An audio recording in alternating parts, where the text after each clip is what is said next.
Shalom Bapak Ibu dan Saudara-saudari yang kekasih di dalam Tuhan Yesus Kristus. Bersyukur lagi karena begitu besar pertolongan Tuhan yang terus kita alami. Dan sebelum kita memulai kegiatan kita pada hari ini, mari kita berdoa memohon pertolongan Tuhan sebelum kita merenungkan firman-Nya. Mari kita berdoa.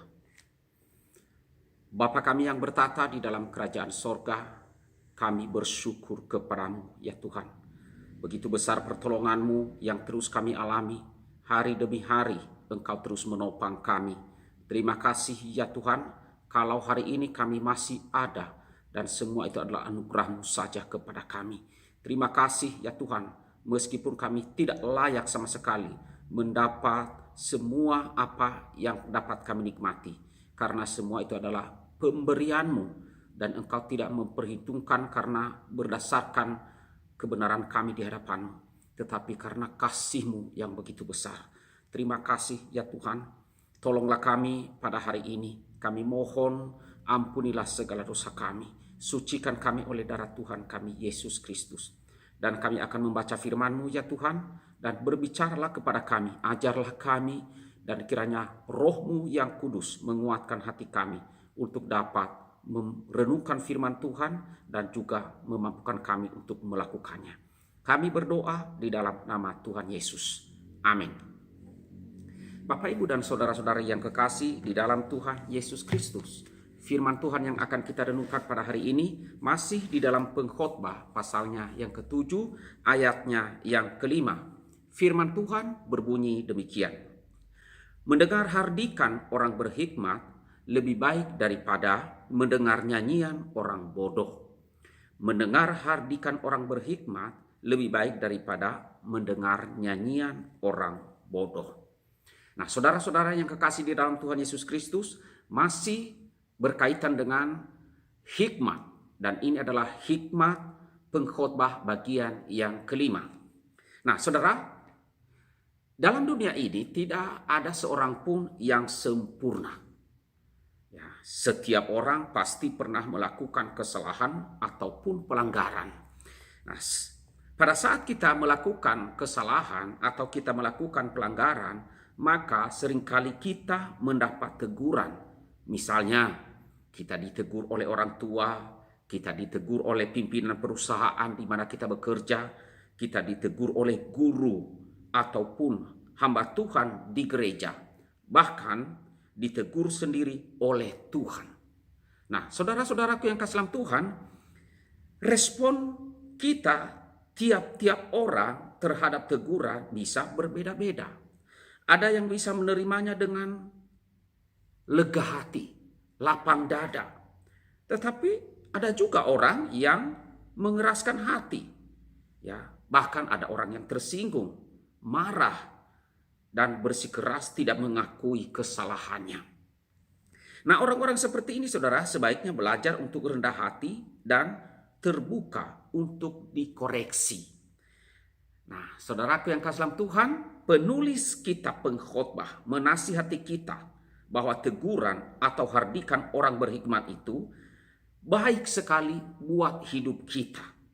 Setidaknya, saudara, ada 3 hal penting dari teguran tersebut. Yang pertama-tama adalah teguran perlu diberikan untuk mencegah hal yang destruktif. Teguran diberikan untuk menolong seseorang tidak terus-menerus berada dalam kesalahan yang sama. Jadi ini manfaat yang pertama. Kita ditegur supaya kita tidak berada dalam keadaan terus-menerus di dalam kesalahan yang sama. Kemudian yang kedua, saudara, pentingnya teguran, yaitu teguran itu penting diberikan untuk memperbaiki kelemahan-kelemahan kita yang perlu dikoreksi. Itu teguran supaya kita mengoreksi diri dan kita memperbaiki kelemahan-kelemahan kita itu. Nah, terkadang saudara, dengan suara yang keras, nada yang tinggi, ketika kita ditegur, disampaikan, dan juga ada yang disampaikan dengan kasih, dengan tujuan apa? Dengan tujuan yang baik. Nah, teguran sangat penting bagi kehidupan kita agar kita memperbaiki diri, agar kita memperbaiki kelemahan-kelemahan kita. Walaupun itu kadang-kadang itu dengan suara keras, dengan suara tinggi, ya, tetapi disampaikan dengan kasih demi agar kita lebih baik lagi. Kemudian yang ketiga, saudara, teguran itu penting. Karena apa? Teguran akan membuat seseorang sadar atas apa yang dilakukannya. Ya. Di kemudian hari, saudara, orang yang ditegur orang tersebut diharapkan mampu melakukan koreksi terhadap dirinya ketika ia ditegur, ketika ia diingatkan, ya, ketika terpancing atau tergoda untuk masuk pada kesalahan ataupun pelanggaran yang sama, dia ingat bahwa ia pernah diingatkan, dia ditegur, sehingga dengan harapan ia tidak melakukan kesalahan yang serupa atau yang sama. Nah, saudara-saudaraku yang kasih Tuhan, penulis kitab pengkhotbah mengingatkan setiap kita. Ia berkata demikian, hardikan orang berhikmat penting karena dapat mengubah hidup kita selamanya. Ya, dapat mengubah hidup kita selamanya, mengubah ke arah yang lebih baik. Firman Tuhan mengajarkan kita agar kita perlu bersikap lemah lembut atau memiliki ketundukan terhadap ajaran yang benar, yang baik, terhadap teguran ataupun nasihat orang-orang di sekeliling kita. Ya, perlu kita membuka diri. Teguran atau nasihat dari orang-orang yang lebih berpengalaman dari kita, ya, kita butuhkan. Orang-orang yang lebih berpengalaman dari kita itu mereka berikan teguran untuk apa? Demi kebaikan kita. Karena mereka sudah berpengalaman. Itulah sebabnya mereka memberi teguran, mereka mengingatkan supaya kita tidak jatuh di dalam kesalahan. Nah, saudara, namun yang perlu kita ingat adalah hanya dengarkan hardikan atau teguran orang berhikmat supaya hidup Anda maju. Dengarkanlah teguran orang berhikmat ataupun hardikan orang berhikmat. Karena supaya hidup kita ini maju, mengalami pertumbuhan, mengalami sukacita, mengalami kelegaan. Karena ada hardikan dari orang bodoh yang membuat hati sakit dan hidup hancur. Jadi yang perlu kita dengarkan adalah hardikan orang berhikmat, teguran orang berhikmat supaya hidup kita lebih baik. Nah, saudara-saudaraku yang kekasih di dalam Tuhan Yesus Kristus, Tuhan mengajarkan kepada kita, Tuhan akan membentuk karakter kita untuk apa? Menjadi orang yang seperti yang dikehendakinya, menjadi orang yang seperti yang diinginkan oleh Tuhan. Karena itu Tuhan tidak segan memberikan teguran yang lembut, ya, kecuali jika kita memang keras kepala dan tidak sadar bahwa kita salah.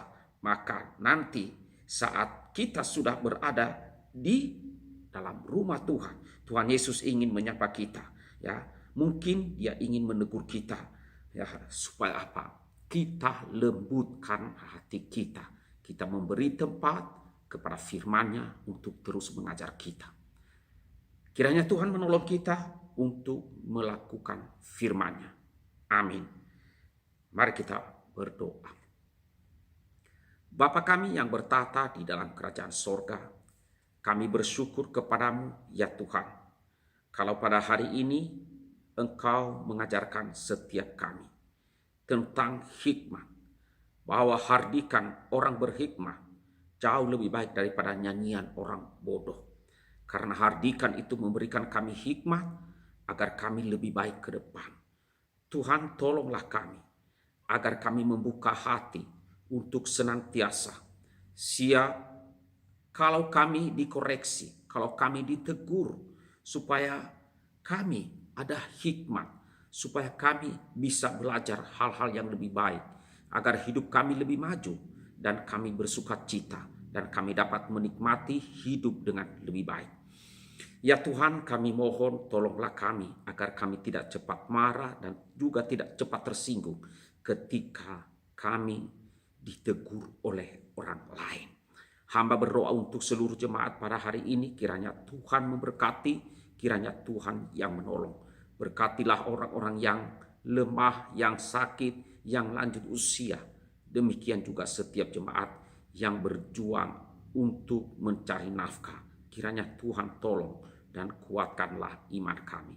Inilah doa kami ya Bapa, dalam nama Tuhan Yesus kami berdoa. Amin.